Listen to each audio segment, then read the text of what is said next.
Today we're going to talk about dust and explosion control.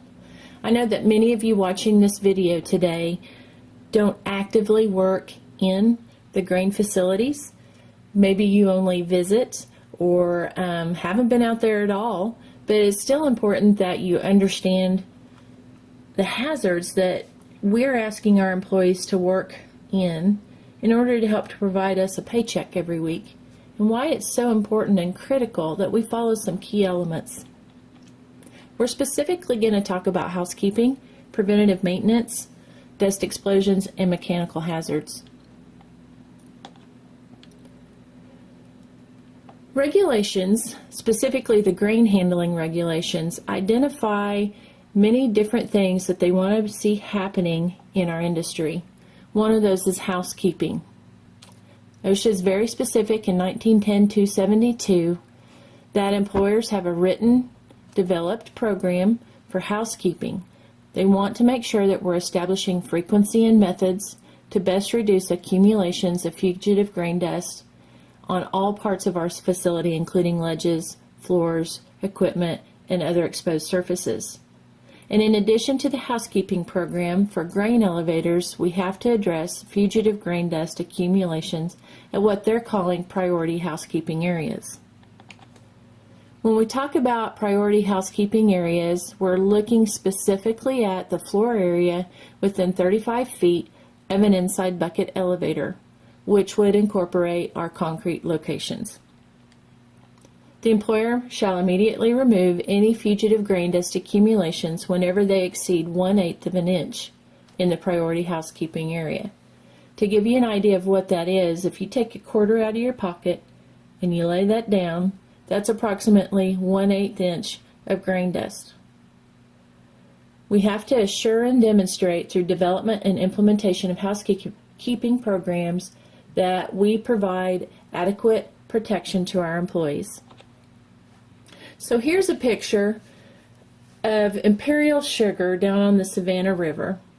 And although that's not a grain facility, it's a very impressive picture, and it tells a story in itself. If you look, there isn't one piece of this facility that hasn't been touched by the explosion that they had. This particular explosion killed 11. Numerous were critically injured, and others were seriously injured and or burned. Here's another picture of that same facility. It's a 160-acre site. Again, I can't find anything in that picture that hasn't been affected by the grain or the sugar dust explosion. Grain and sugar have very similar properties, so what you're seeing here could just as easily been a grain facility. And this should paint a very good picture of why you need to understand the environment that you're visiting or working in. A decision that you make, such as maybe going out on location and smoking a cigarette or performing cutting or welding, could potentially hurt, burn, or kill somebody at your facility, including you. And here's one last picture of that facility. Approximately 12% of the plant's 872,000 square feet were destroyed by the explosion and the fire. Okay, moving on to inspection and cleaning. The grain handling standard also addresses these topics. We must inspect daily when facilities are running to ensure that we are keeping up with housekeeping and the cleaning duties. We can inspect on a weekly basis if the facilities are not running. As far as cleaning, anytime the inspection shows a deficiency in the cleanliness and we are outside of the regulation requirements. It's important that we don't ignore those deficiencies because they will show up, and it's important that you catch them early because we don't want to have them show up in the form of an explosion. Some methods of cleaning that we have available at our facilities would be brooms, hand brooms, push brooms, shovels. We even bucket some of the fugitive grain out. That's an easy way to get it out of the facility. And then blow down with compressed air. The only way you can blow down with compressed air in an elevator situation is if you have a special tip on that nozzle so that it doesn't get over 30 psi. They also require that we document our housekeeping. In OSHA's eyes, if you didn't document it, it didn't happen. I don't care if you can walk in and eat off the floor. If you don't have your documentation, you have violated the standard. So it's important that you take time, that once you have done the hard work, you've cleaned up an area, you find your housekeeping record, and you initial and date each location in which you did your housekeeping. In regards to preventative maintenance, this is also in the green handling standard. The employer shall implement preventative maintenance procedures consisting of regularly scheduled inspections of mechanical and safety control equipment associated with dryers, grain stream processing equipment, dust collection equipment, including filter collectors, and bucket elevators. We also have to lubricate and do other appropriate maintenance in accordance with manufacturer's recommendations or as determined necessary by prior operating records. We have to promptly correct dust collection systems that are malfunctioning, and we must correct or remove from service overheated bearings or slipping or misaligned belts associated with inside bucket elevators. Then we must keep a certified record of each inspection performed, containing the date of the inspection, the name of the person who performed the inspection, and the serial number or other identifier of the equipment. We also have to practice lockout tagout. We've got to make sure that we put a lock and tag on any equipment that we might be moving on or around that could potentially injure us or be a heat source. If we're going to work on something within the facility, we need to make sure, especially if we're cleaning or blowing down with air, we want to make sure that we shut down and tag out, lock out all the equipment and let it set for 30 minutes so it can cool, so we don't create an explosion hazard. Are these heat sources? Sure they are. Hot bearings, that's what it caused the DeBruce elevator explosion up near Wichita a couple of years ago. It's important that we do our maintenance, and this is why, because you find these issues before they turn into something large. Here's another couple of examples. These are explosions at grain facilities that have happened in the past few years. We can't say that preventative maintenance would have stopped the explosion, but it would have been a very good first step in prevention. We also have to look at the housekeeping so that we keep the dust in the area down so that if there is a fire, there's nothing to fuel it. Is this an issue? Housekeeping issue? You betcha it is. This is a light at a facility. First off, it's installed incorrectly. It's horizontal instead of vertical. A lot of the older facilities are like this. They have some of these issues. But when you've got dust sitting on top of the light globe like that, that light over time can get up to 5,000 degrees Fahrenheit. So you could see where that might be an ignition source, a heat source. So we want to make sure and keep those areas clear of dust. Here's another problem. There was a belt rubbing against the metal, and over time it created enough heat to turn the paint kind of a dingy brown or black in some areas. This issue was corrected, but they didn't paint over the old wear or the damage. So now, as we come along and inspect, if you weren't aware of the previous problem, it makes it very hard to determine if that's something new or if that's old damage. So you want to make sure and clean up, repair, and paint over any old damage so that we can determine new wear. You also can use your senses. I know a lot of you that are watching this training today don't actively work at a location or out in the facility itself. Maybe you only visit. But you can still use your 5 senses to determine when something is wrong. Maybe you see something that doesn't look right. Maybe you hear belts that are whining and making a loud noise, or something's clanking, like maybe it's out of alignment. If you taste something, you won't probably use that sense just a whole lot, but if you come in contact with chemicals, maybe phosphine that's been used for fumigation, you might taste a bitterness in your mouth. You know, that would be something that you'd want to let someone know about.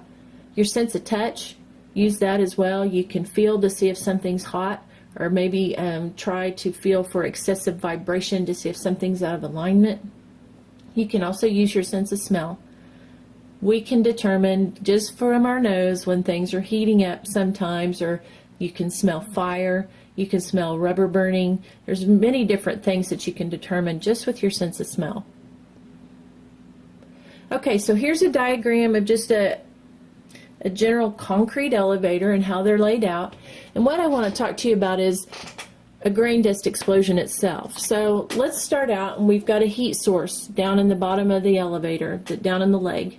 That could be a bearing, that could be the belt slipping on the pulley, that could be an employee smoking a cigarette. All right, so we get this heat source and we get a fire. We got enough dust in the air that we have an explosion. So the explosion travels through the elevator, and as it does that, if we haven't done our housekeeping right, that concussion begins to shake free all of that dust that's sitting on the ledge or on the stair rail or on the ladder cage, something of that nature. That gets airborne, and that creates fuel for the fire. So the fire travels up, it reaches that dust and creates a second explosion. And if you'll notice, that second explosion is a little bigger than the first one. And this process continues until there's no more grain dust to fuel the fire. So if we haven't done our housekeeping properly, this can potentially travel through the entire facility. So what happens to the little guy that's working up here in the gallery? Well, he gets the biggest explosion out of something that was very small in the leg. So you can see how something someone else is doing in the facility can potentially affect you and maybe even kill you. So we have to hold each other accountable when we see actions that are happening that shouldn't be. So as far as prevention of that, we've got a lot of factors. We've got air or oxygen. We've got that fuel source, the dust. We've got dust in the atmosphere, concentration of dust in the facility, ignition source, dry dust, confined space. The fuel source and the ignition source are the things that we can control the easiest. That means we do our preventative maintenance and we keep up with our housekeeping. You also, if you have the bottom of the leg, let's say we got a lot of grain that's accumulating down there and the belt starts slipping, it can't keep up anymore and it gets stuck. You don't want to jog the leg. That means taking the switch and trying to move it forward and back to get those buckets to budge each direction. That can just create additional heat and create, another potential for a fire or explosion if it hasn't already happened. What you'd want to do is shut that leg off, and then you would get down there and shovel that out and use buckets to clean out the area. Do we have a fuel source here? Sure we do. This is a housekeeping issue.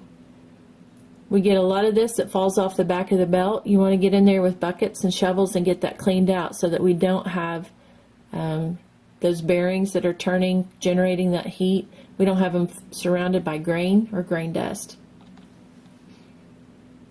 Here's an example of one of our facilities. Can you see how clean that is? They get an A+. We show you this picture, number one, just to brag on our facilities, but number two, to show you that it can be done. Facilities can be kept clean. It's not impossible. What about this? Is this a heat source? We got a cigarette here. Do you ever have farmers come across the scales and want to smoke as their truck is being unloaded?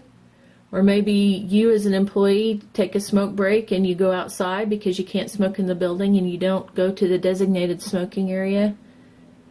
Temperatures on a cigarette without drawing air through it can reach 1100 to 1200 degrees Fahrenheit.